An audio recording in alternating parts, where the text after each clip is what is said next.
নমস্কাৰ এই মুহূৰ্তত জনাইছো 2025 বৰ্ষৰ হাই সেকেন্ডাৰী পৰীক্ষা দিয়া ছাত্ৰ ছাত্ৰীৰ বাবে আহি গৈছে এটা সুখবৰ কেতিয়া ঘোষণা হ'ব 2025 বৰ্ষৰ হাই সেকেন্ডাৰী ফাইনেল পৰীক্ষাৰ ফলাফল ইতিমধ্যে মুখ্যমন্ত্ৰী ডক্টৰ হিমন্ত বিশ্ব শৰ্মাই ঘোষণা কৰিছে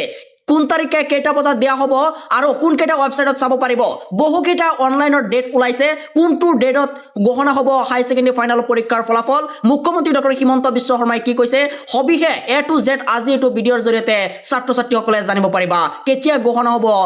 হাই সেকেন্ডাৰী ফাইনেল পৰীক্ষাৰ ফলাফল হাই সেকেন্ডাৰী ফাইনেল পৰীক্ষাৰ ফলাফলক লৈ মুখ্যমন্ত্ৰী ডক্টৰ হিমন্ত বিশ্ব শৰ্মাৰ এক বৃহৎ ঘোষণা কৰিছে বৃহৎ ঘোষণা কৰি কৈছে যে উচ্চতৰ মাধ্যমিকৰ যেটো চূড়ান্ত বৰ্ষৰ দ্বিতীয় বৰ্ষৰ ফাইনেল পৰীক্ষাৰ লাখ লাখ পৰীক্ষাৰ্থী আছে সেই সকলৰ বাবে এটা সুখবৰ দিব ওলাইছে আৰু 7 বিহুৰ পিছতে অৰ্থাৎ 21 এপ্ৰিলত শেষ বিহু হ'ব আৰু 7টা বিহু শেষ হোৱাৰ লগে লগে ঘোষণা হ'ব 2025 বৰ্ষৰ উচ্চতৰ মাধ্যমিকৰ ফাইনেল পৰীক্ষাৰ ফলাফল আৰু এপ্ৰিল মাহৰ শেষৰ সপ্তাহত ঘোষণা হ'ব উচ্চতৰ মাধ্যমিকৰ চূড়ান্ত বৰ্ষৰ দ্বিতীয় বৰ্ষৰ ফাইনেল পৰীক্ষাৰ ফলাফল মুখ্যমন্ত্ৰী ডক্টৰ হিমন্ত বিশ্ব শৰ্মাই এইবাৰ সংবাদ মেল পাতি এই কথা ঘোষণা কৰিছে উচ্চতৰ মাধ্যমিকৰ চূড়ান্ত বৰ্ষৰ লাখ লাখ পৰীক্ষাৰ্থীৰ বাবে এটা সুখবৰ দিছে এবাৰ মুখ্যমন্ত্ৰী ডক্টৰ হিমন্ত বিশ্ব শৰ্মাই যেহেতু 21 এপ্ৰিলত বিহু শেষ হ'ব বিহু শেষ হোৱাৰ পিছতে ঘোষণা হ'ব 2024-25 বৰ্ষৰ হাই সেকেন্ডাৰী ফাইনেল পৰীক্ষাৰ ফলাফল এপ্ৰিলৰ শেষত ঘোষণা হ'ব উচ্চতৰ মাধ্যমিকৰ চূড়ান্ত পৰীক্ষাৰ ফলাফল এই কথা মুখ্যমন্ত্ৰী ডক্টৰ হিমন্ত বিশ্ব শৰ্মাই কোট নিজেই প্ৰকাশ কৰিছে আৰু এপ্ৰিল মাহতে এইবাৰ হাই সেকেন্ডাৰী পৰীক্ষাৰ্থীয়ে